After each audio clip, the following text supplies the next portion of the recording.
buried all around it. And in it, Yeah, there's a grave right here, there is, yeah. 1918. If you want to see it. Probably marked. Some of these are marked. No. No, this is just like been kind of renewed. Yeah, it's back there for it.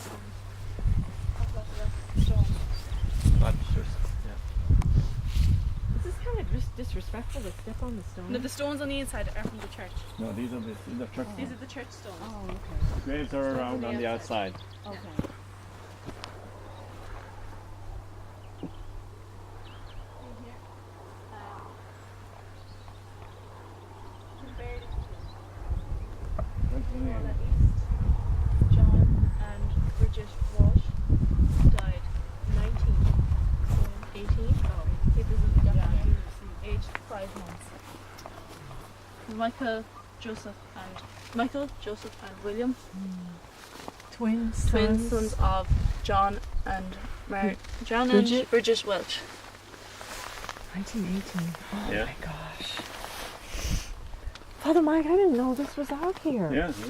Oh, yeah. I don't believe I ever walked this far though down this. Yeah. This is beautiful.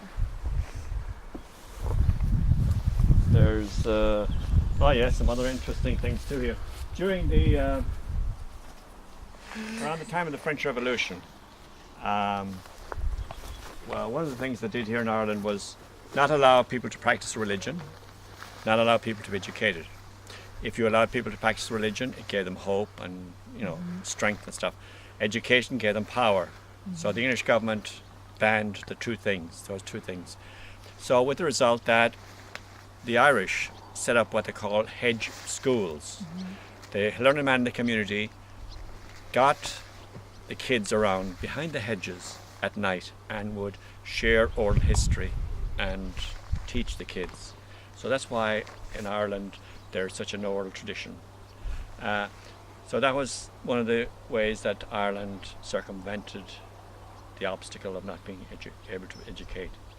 Religion, what they did was that they felt that, okay, if we can outlaw religion, then people will not have support or give them any hope.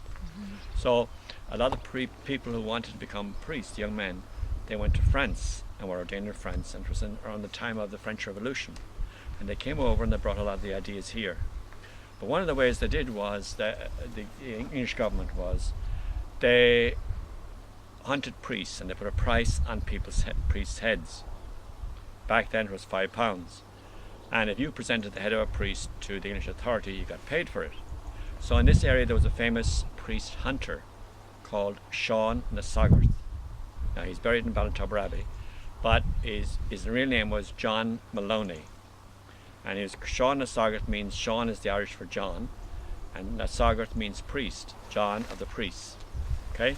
So he's notorious for tracking down priests and handing them over to the English authorities to be executed. And he lived in this area just down the road a bit.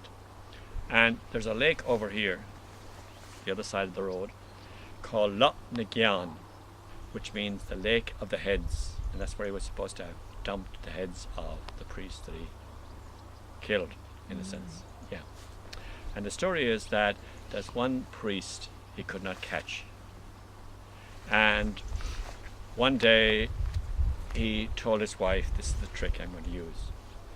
He came home from town, told his wife he was sick and needed a priest. So he went back into bed, fully dressed, had a knife with him.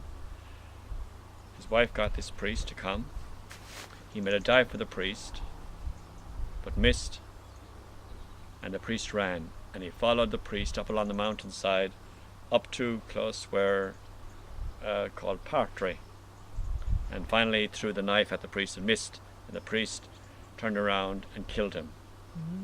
And he's buried in Ballintubber Abbey.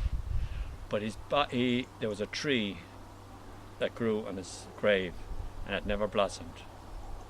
And he was always buried turned in the opposite direction. He was buried. Usually people are buried facing the east, the rising sun. He was buried in the opposite direction, and his grave is still there. And there's a tree that The never tree- blossomed. It got struck by lightning and it's fallen on his fallen grave down and there, cracked yeah. his grave. Yeah. So I mean that was part of the history of this area, that you know, and that history. I mean it's Did you know that? Were you aware of all Yeah. that? Yeah, my friend owns the lake. it's called Nagan. Forestry now. It's you can't really get into it, but you know, as kids we went fishing there. Yeah, I bet. So it was really something. So you knew the story back then. Oh yeah, sure. And so Yeah. as little kids, sitting around the lake, Yeah. would you talk about it as you were fishing? No, you were just fishing away. Oh, okay. Didn't but that was the story. I mean, it was Oh, that's really something. fascinating. Yeah, it is. You know, and again, you know, the Irish are very good, have a great sense of history because we're an oral tradition of people in a sense. That's why they used to have here in older times visiting. Used to be called rambling houses, where people would just ramble in, and they would start telling stories, and they would start sing songs and stuff like that. Certain houses that were known as rambling houses. Mm. People rambled in. But then, as obviously with the advent of TV and all that stuff, people didn't go out as much. But I remember as kids, we used to go to one house in particular, and then, you know, they used to card playing, and then they'd start telling stories, and you know, the stories get more serious and sinister and stuff and scary, and you'd have to walk home at night, you know, and you were walking on the road, and you'd be watching every noise and stuff, and you start whistling to yourself to kind of be courageous, and you'd hear some rustling inside the fence, and you think it was someone coming after you, and what would be just an animal, kind of, you know, that would be startled or whatever, but you know, all those little things, you know, were part and parcel of it. And we used to go to wakes, you know, people would be waked in their home, you know, and what we used to do was, you would go and you would go into, the person would be laid out in a hammock, usually in their bed in the front room. You went in, you paid your respects, then you went into the kitchen, and there was booze, whiskey, and beer, food and cheese, and all kinds of candy for kids and stuff like that, and you stayed there most of the night, you know. Sometimes they even danced at them. Yeah, dance and stuff like that. It was kind of like what's called an Irish wake in a sense. An Irish wake started, the whole idea was that when a person initially went to the States, that they, it was like you were in death in a sense, because the chances of them ever coming home again, you know, Or were slim. slim. So they had a going away party. That's how it was, an Irish wake really. It was, you know. And they still continue to this day. Yeah. Everyone has a wake just Yeah. before they die, or just before they die, just before they're buried. They have a wake. in the house. They have In the house relatives. to this day. Yeah. And you have to stay open. Someone has to stay up all night with the corpse. Mourner. Yeah. Sometimes people are in the elderly times, older times. What about your mother when she passed away? Yeah. Where We did had you a wake her? At the house. At the house, You're- in our Yeah. house. At the front room. Yeah. Okay. Front People room. come in, they pay their respects. It was in the room just right where we have our music.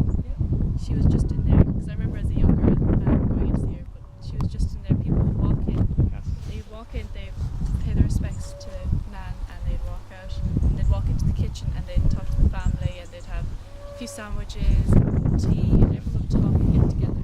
Because Yeah. the only time people really nowadays get together is at funerals or weddings, which is kind of sad, because that's the only time I really get to see my cousins. Yeah. Or now they have it in the community centre, you know, where people they have the casket there, and people from all over just come, you know, visit and 'Cause every sympathise with the family. even though we live in a small community, we know everyone. So if someone died in the community, everyone will go to the funerals. Like the whole community kind of goes on lockdown. Like Tom knows everybody around, because he worked in the hospital for 20, 30, almost 30 years, whatever, and he knows people coming and going, and no matter where he goes, He'll meet I mean, he someone. meets people that he knows, and sometimes Mary feels embarrassed, you know, because he's always meeting someone and stuff. So you know, he goes to all these funerals. I mean, he was at a funeral yesterday, you know, so or Friday night and stuff. So you know, it's just part and parcel of it. Right. And obviously, the politicians show up too. Sure. Right. Dad is kind of like one. He goes Yeah. to all the funerals. Yeah. So it's really is something. Oh,